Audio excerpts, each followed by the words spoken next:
Let me give you a few tips on good communication. Because to be able to get along well with others, to be able to work well with others, to be able to live well with others, you must be a good communicator. Number one, have something worth saying. Interest, fascination, sensitivity, and knowledge. Number two, now that you've got something worth saying, number two is say it well. And you've got to be able to translate it so it'll benefit someone.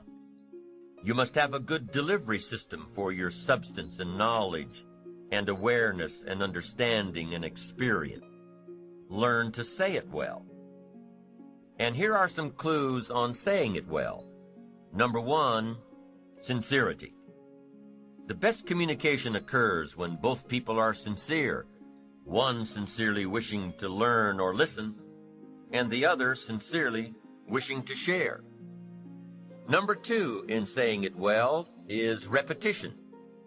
Part of saying it well is simply practicing to say it well. Practice, practice, practice. Part of what I teach in sales training is practice. Practice. You start with something simple, and when you don't know much about what you're doing, practice is even more important. Let's say you're in sales and your presentation's not that good, and you wander around saying, "You wouldn't want to buy this, would you?" I'm telling you, maybe if you say that often enough during the day, somebody might say, "Well, maybe I would. What are you selling?" Now you can't say, "Mind your own business."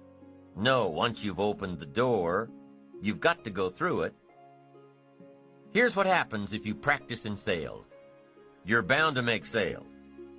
Somebody will say, "What are you selling?" and you've got to tell them.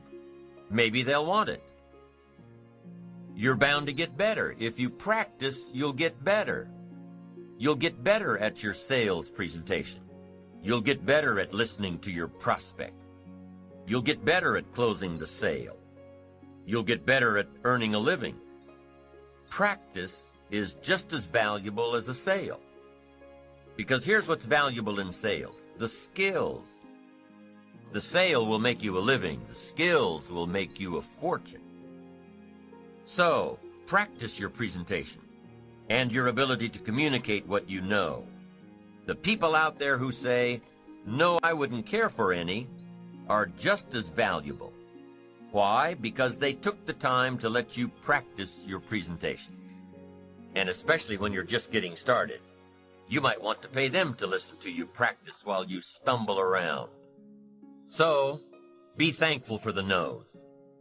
Practice helps you develop skills. Skills make labor more valuable. If you just sell, you can make a living. If you skillfully sell, you can make a fortune. If you just talk, you can hold a family together. If you skillfully talk, you can build dreams and the future. The difference is skill. You can cut a tree down with a hammer, but it takes about 30 days. If you trade the hammer for an axe, you can cut the tree down in about 30 minutes. The difference between the 30 minutes and 30 days is the tool. And your best communication tool is your skill.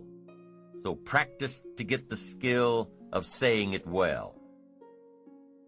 Part of saying it well is sincerity. The next part is repetition. Now here's another part of saying it well: brevity. Sometimes you don't need too much, just enough. The more you know, here's what I found out. The more you know, the briefer you can be. Because you can learn to make words more effective. Jesus was brief when he was putting his team together. He just wandered around the countryside, and every once in a while he'd see somebody he wanted on his team and said, "You follow me." Now that's short. That's brief. Now why could Jesus be so brief and yet be so effective? Here's what I think. For all that he was that he didn't have to say. For all that he was that he didn't have to say.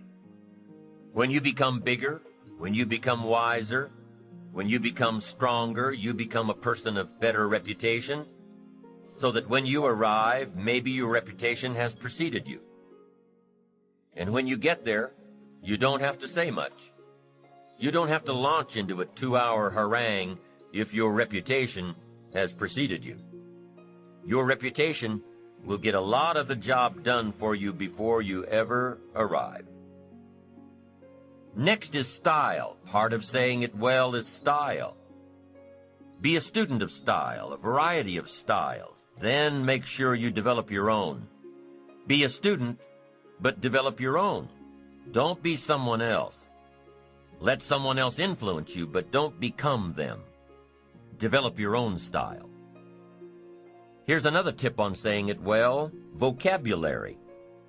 You've just got to have a good vocabulary to say it well. Vocabulary. We can only translate for other people with the tools called vocabulary. If you're lacking in vocabulary, then you're lacking in tools to describe some problem or some answer. Words, vocabulary. You can't communicate without them. And you can't communicate well without a defined vocabulary. Every time you come across a word that's new to you, what should you do? Look it up. Every time you're in a conversation and the other person uses a word that's new to you, look it up. Now, most of the time you can figure out the meaning of a new word by how it's used. But if you can't, make sure you hold your response until you know for sure. Several years ago, some of my friends took a survey among prisoners, some rehabilitation program they were working on. And they weren't looking for this, but here's what they found. There's definitely a relationship between vocabulary and behavior. Interesting. This is what they found. The more limited the vocabulary, the more the tendency to poor behavior. Wow. When you stop to think about it for a moment, it makes sense. Vocabulary is a way of seeing. It gives us insight, and only with your present vocabulary can you see. You can't use tools you don't have to see, to create light, understanding, awareness, comprehension, perception, vision. You can only have as much vision as your present vocabulary will give you. And if you're limited in vocabulary, then you can't see very well. Now, vocabulary is also what we use as a tool to express what's going on in our heart, what's going on in our head.